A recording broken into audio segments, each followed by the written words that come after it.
Thank you, everyone, for joining us for this Earth Day event.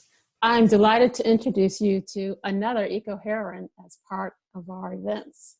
But before I introduce her, I will introduce myself. I am Tara, the Network Relations Manager at True Sisters. And those of you on our calls probably have heard of me on the opposite side of the microphone, helping out Claire with her full moon calls and things like that. But today I am taking a part in front of the microphone, and I'm so delighted to get to introduce you to Irene Shamma. She is so amazing and such an inspiration. And I know her story will touch your heart the way it has touched mine. So welcome and thank you so much for being with us today, Irene. My heart is just beating so fast. I'm so happy to be here with you today. I'm so honored to be with you, and I'm so happy to finally meet you. And yeah, and it's a privilege to have this opportunity to speak on behalf of the rainforest, on behalf of our Mother Earth. And I'm grateful to share my story with you, and I hope that it inspires you. So, yeah. Yes. I found Irene on Indiegogo back in 2015. Her campaign was, she was going to Healing the Healer, I believe it was titled. And she was going to travel the full length of the Amazon to help give back to the land in the same way it had healed her.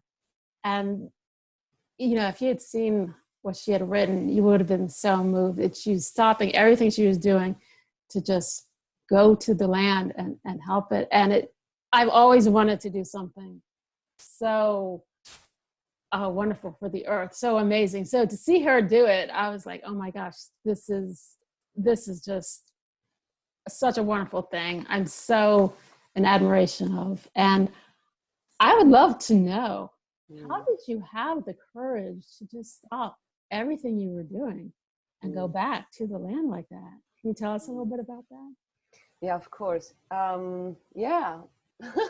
I ask myself the same question sometimes. What made me do this? What made me just go to the Amazon for 5 months on my own, planting trees and trying to raise awareness for deforestation? And the answer is, it was not my choice. It was not a decision. It was a response to a calling that I had received from the rainforest itself. And I know it might sound bizarre or strange. What, the rainforest talked to you? Yes, it did.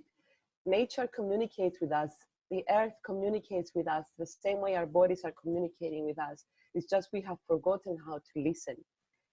And the seed for this mission was planted inside of me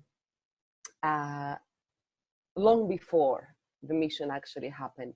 When I was 4 years old, we moved, my family moved to a tiny forest at the southeast coast of Cyprus, where I'm from. So I grew up in nature. My memories begin in a forest. All I knew was nature, and it was a beautiful little buzzing ecosystem, that place. And I had my own tree. And I thought that every child has their own tree. And every child should have their own tree. And most of my memories are underneath this acacia tree, my tree, and or around it. And I remember feeling connected. I remember feeling connected with every living being. And I remember feeling that I'm part of the dance of life, that I'm one with nature. I knew no separation. I knew no borders. I knew no boundaries. I knew no lines, no pavements, no locks, no fences. So when we moved to the city a few years later, I experienced the first shock, you know, the first trauma of separation. And then I moved to a bigger city for studies, and then to a bigger city for work. And then there was 20-something years later, feeling completely disconnected from nature. And I was almost at the verge of depression, I can say. And I didn't know what was wrong. I didn't know that the root of the feeling of lack of purpose was that disconnection. And until one morning, I was reading an article about the rainforest in Indonesia being savaged. We have completely destroyed 80% of the forest in Indonesia to turn them into palm oil plantations, and that's to serve our demand for lipsticks and processed foods, you know, and we're driving sacred species to extinction because of that, those unsustainable demands. And as I was reading, I was towards the end of the article, I realized that I was feeling nothing. And then it just hit me. I was like, where, oh my God, what happened to me? Where did my love, where did my compassion for nature go? Where did that feeling of being part of a larger thing than myself go? And without a second thought, I just packed my stuff and I left. And I quit my job. I just took my backpack, and all I wanted to do was reconnect with nature. And I traveled all the way to the Amazon looking to reconnect, just to find that the journey that I had to take was within. And that's something that the indigenous people taught me there. I met an indigenous woman in Iquitos in Peru when I arrived, and I told her why I was there. And she explained to me that the love and the compassion that I'm seeking for is not hiding somewhere waiting to be found. It's constantly and abundantly available around.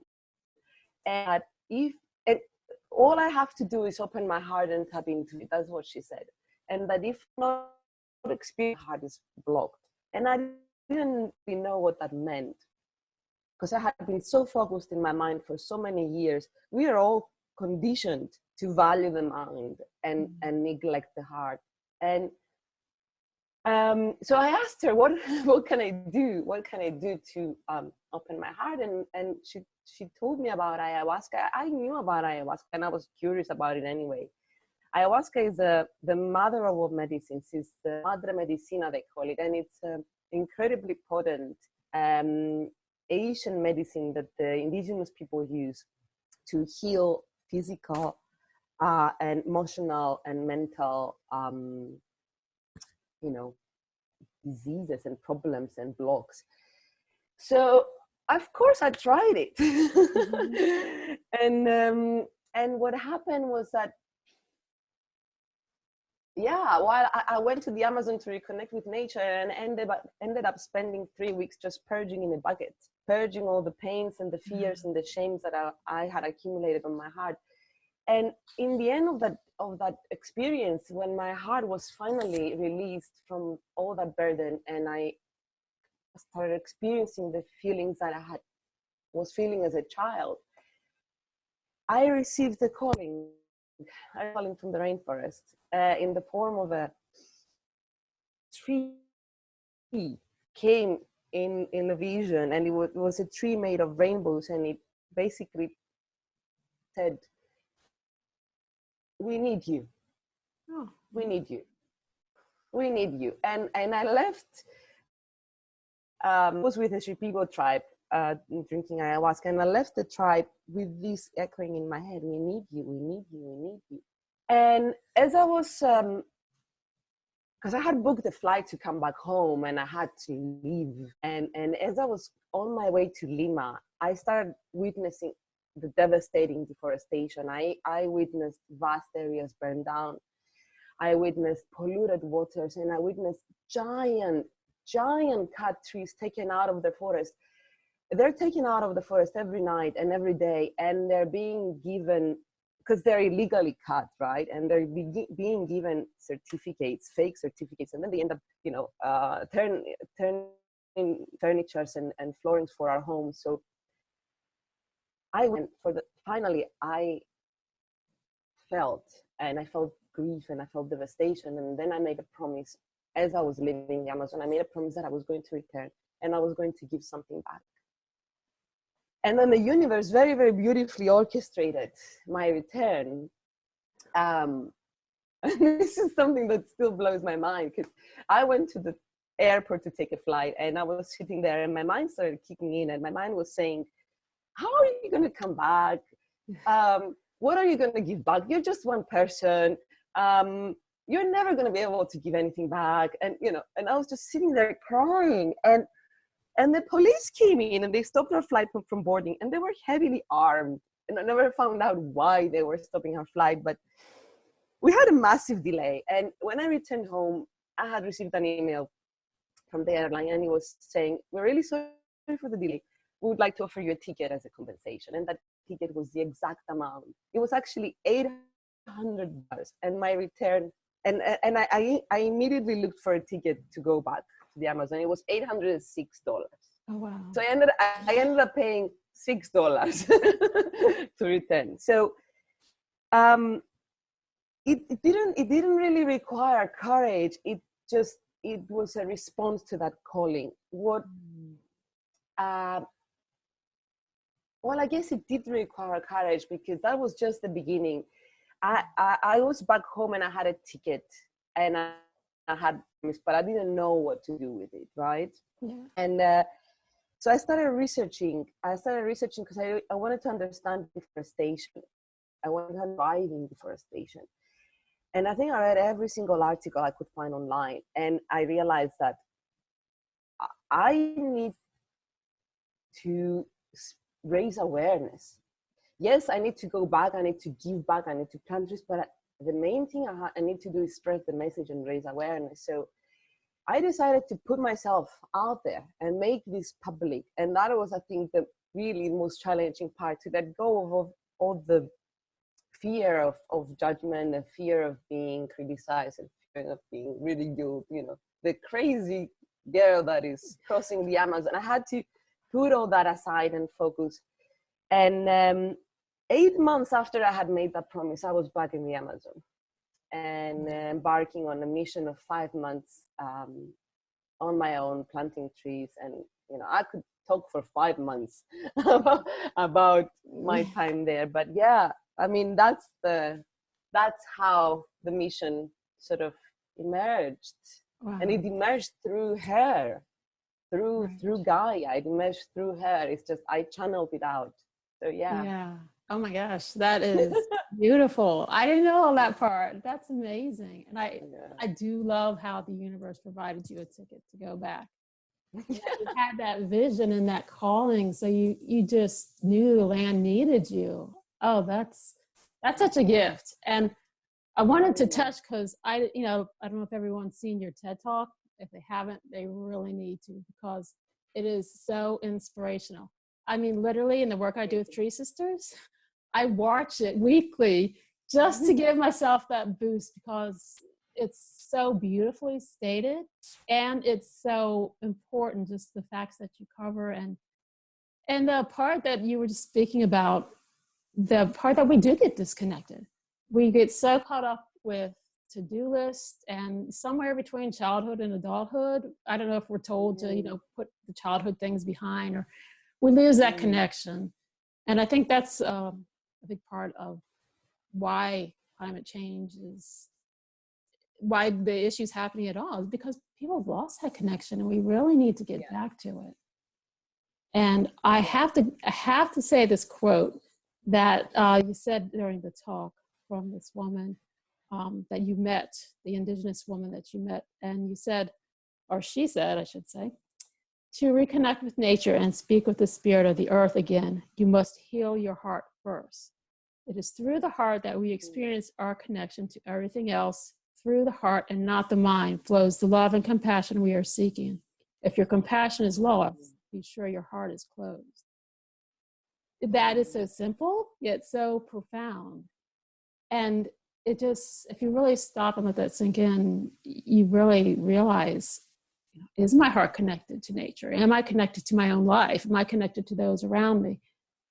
It's so important to do that. You also mentioned while you were there, you were peeling off different layers and layers of all these conditioning and life events and just, things that happen in life, but it had clouded your heart.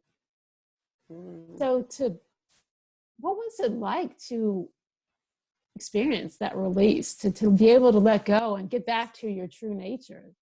What was that like for you? Oh my God.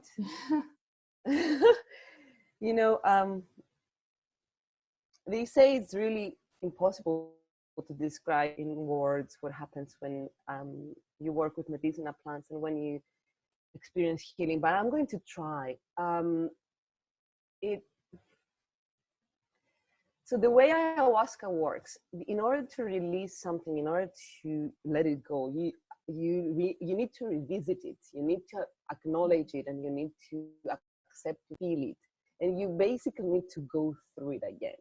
So it is quite excruciating, because you are getting in touch with your worst fears, with your deepest shames. And I found that I had so much shame, and most of it was related with being a woman. Oh, wow. You know, and Yeah. it's just mind-blowing when you all these years I never connected to that, letting that go, and letting it go with the help of these incredible shamans that are, all they know is love, and they've been transmitting love through their medicines and through their songs for so many millennia. It was just like the most, I just felt like the luckiest person on earth, like experiencing that level of healing. And I think that allowed the message, the calling to come through. That opening of the heart that they experienced a lot for that calling, because the seed was already there from childhood. I just needed to remove all those constraints and all that barrier for that seed to sprout. So yeah, it was really, really, it was excruciating, and it was absolutely wonderful at the same time. Yeah. I'm not saying that ayahuasca is for everyone. Right. Yeah. Yeah. Let's get to the point where you decided to ride a boat down the entire length of the Amazon and go back to that.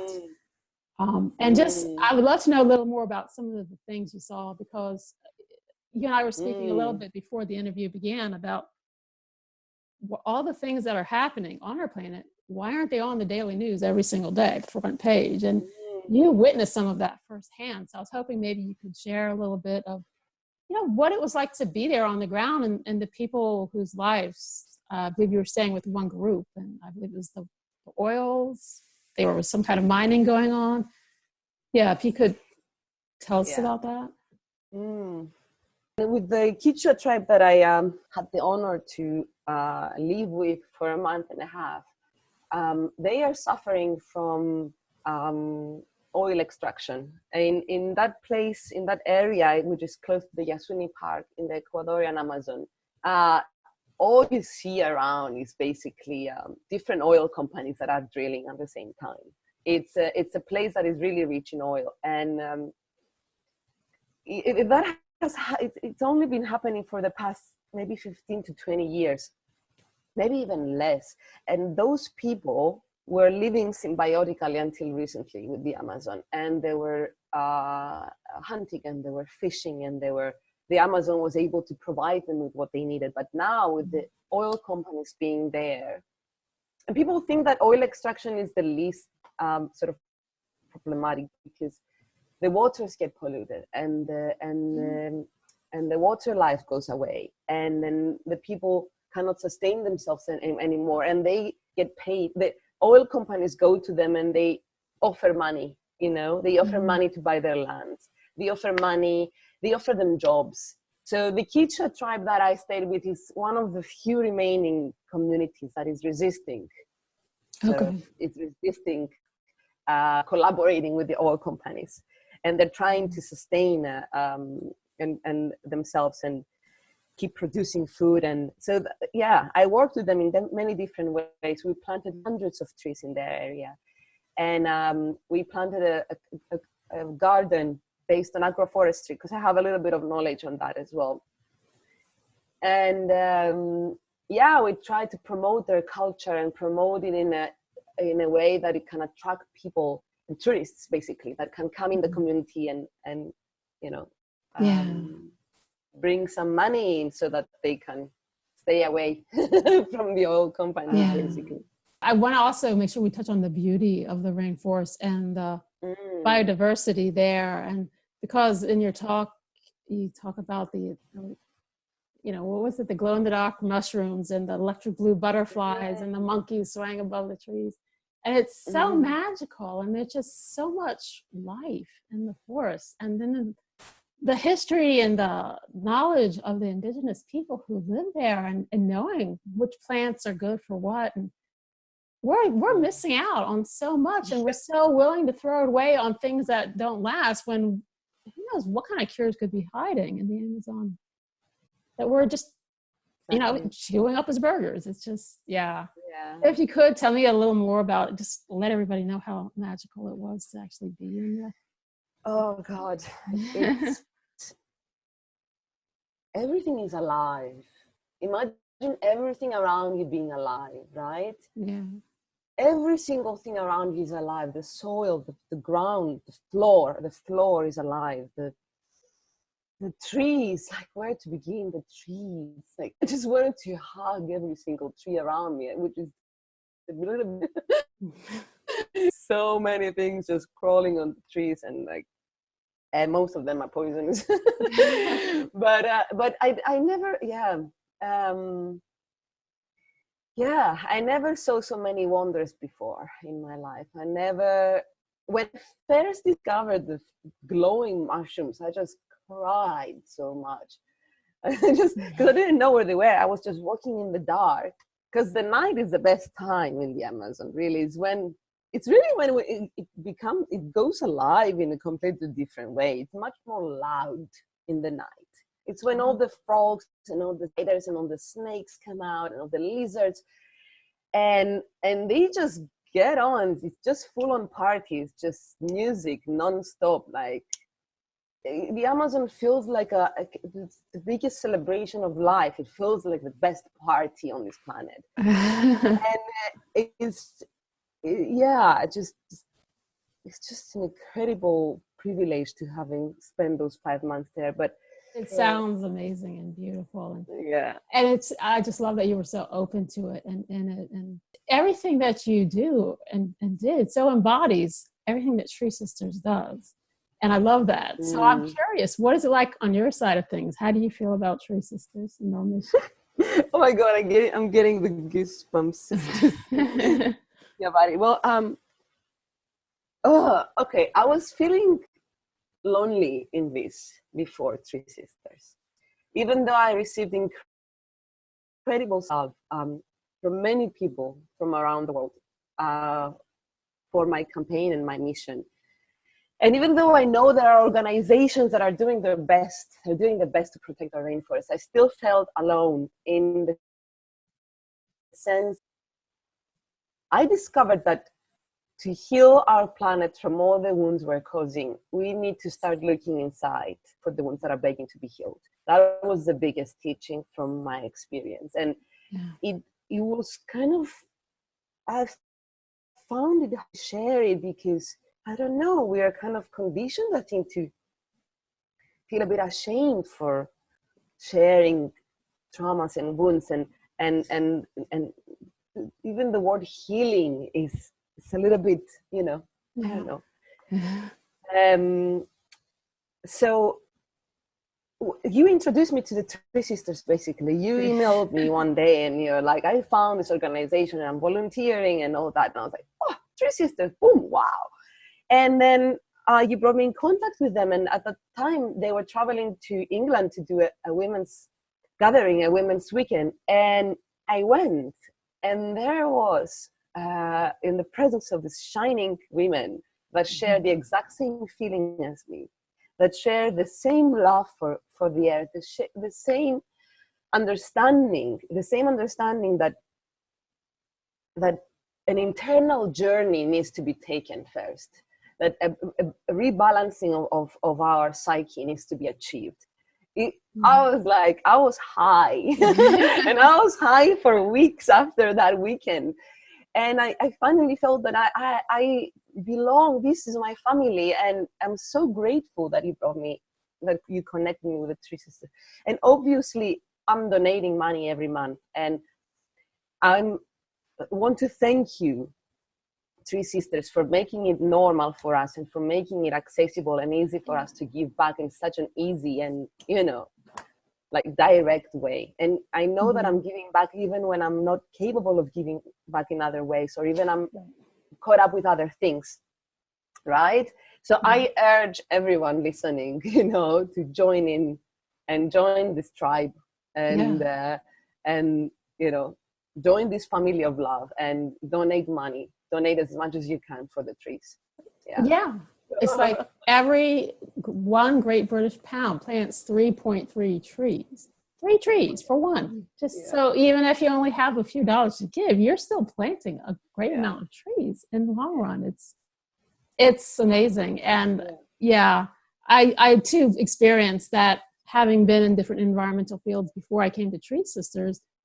Even though it was not the same level of connection that Tree Sisters offers, because there is a unity and a sisterhood and a shared belief and strength, and being able to admit, previous wounds and the need for healing, and to go to places that are, taboo, we can't talk about that, but you can. And that helps us to just grow stronger. And it just takes it to a whole other level. So I know there are people out there who are like, well, there's lots of tree planting places. Why don't I just plant to, donate to another place? And it's like, because Tree Sisters addresses both planting, enforcing the tropics, and unifying women, helping them realize everybody has a gift to give, to share. No matter what your circumstance or who you are or where you are, there's a spark inside of you and something that you can just say or do, or it's your actions that you take on a daily basis. I mean, for me, being a Tree Sister to someone who recycles and is mindful of how much electric they consume or how much gas they use, and these are all things that we do in our everyday life anyway. So let's start making healthy choices for the planet, because she needs us to unite. And the more and more I find sisters like you and all the ones I found in Tree Sisters, the more hope I have, because there's a lot going on with the planet, and it's easy to get overwhelmed. But you're right, in this sisterhood, there is hope and there is unity, and it just empowers you to keep going and knowing that we together can make a change. So, yes, I'm a huge Tree Sisters fan. I'm with you. And I'm also in awe, and I need to share this. I'm in awe with the way the Tree Sisters are changing me, and they're teaching me, and they're inspiring me every day. And it's just through simple I'm part of the Facebook groups, right? And I'm just following the interviews. And it's just being part of that. I don't normally comment or take part in discussions. I'm just there. And when love is needed, I send it.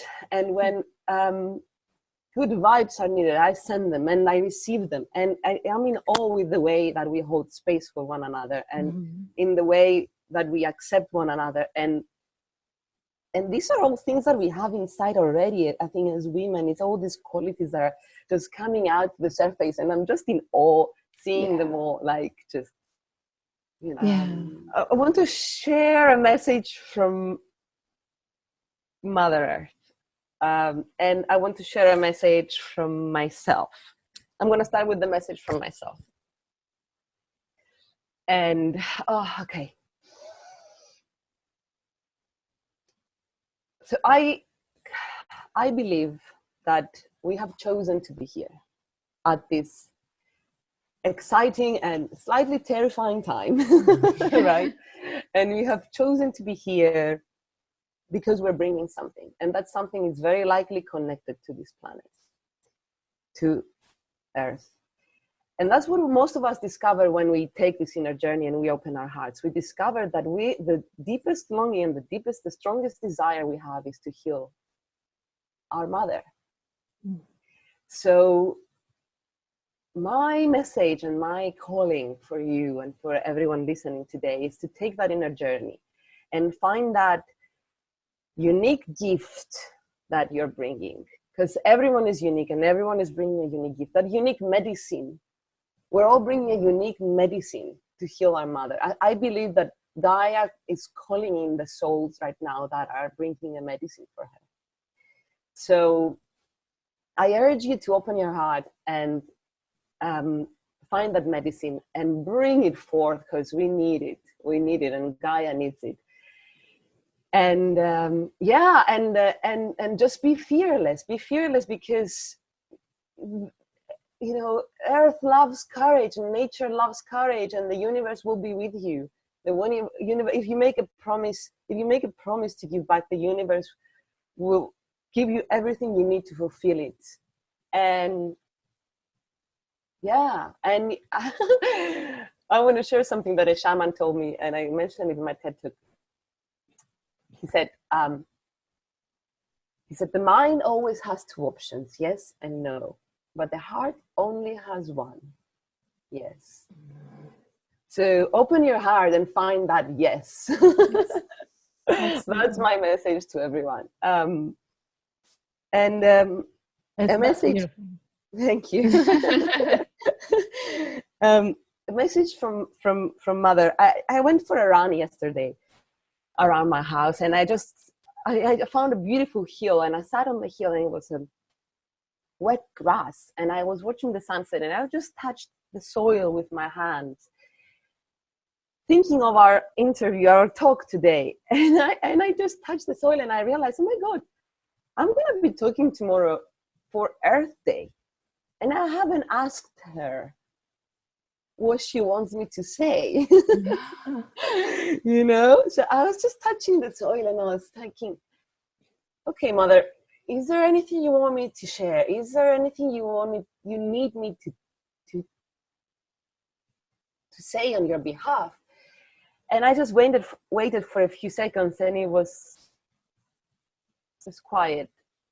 And a part of me was expecting to receive, I don't know, a call for help, or a message of desperation, or a cry, And as I was sitting there with my hands like just dipped in soil, I just felt the most incredible wave of bliss.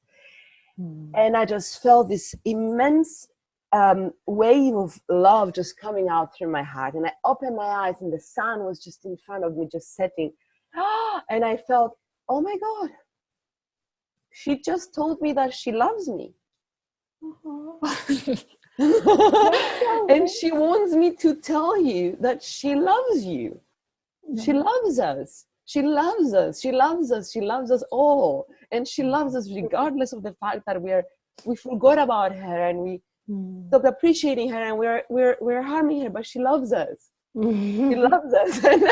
And that was just, I just sat there with my hands in soil, and I started crying because I was not expecting that. Yeah. Wow. And she's alive. She's there. Yeah. That you bringing awareness to the situation and helping people know that it's in them. They're all called forward. We're all called right now, and it's so beautiful. And I'm so grateful for you, and so very delighted to keep talking to you. But yeah, we are having an Earth Day campaign, and we are hoping to call in 70 sisters, 70 new, sisters or brothers. We'd have 3 brothers as well, but 70 new members. And we'd love it if anyone watching this wants to step into this amazing circle and just get inspired, and just know that, no matter what you donate, you are planting trees and making a difference for this planet. Yeah. Planet needs all of us right now. So, yeah. It's been amazing talking to you. Thank you so very, very much. I really thank you, Sarah. I feel the same for you, and thank you for all the work you do. Thank you for taking this amazing initiative and stepping into this path. And thank you for reaching out to have this conversation today. It's a blessing, and it's an honor, and I can't thank you enough. Absolutely, our pleasure. And if anyone wants to reach me for, I don't know, we've covered a few, but there is more. And if anyone wants to reach me, reach me on Facebook, or We'll just have to have you come back again. We'll just have to do more interviews, that's all. I'm delighted to just keep talking about the Amazon forever. All right. Well, you have a wonderful Earth Day. And again, thank you so much. Thank you from my heart. Thank you. Thank you.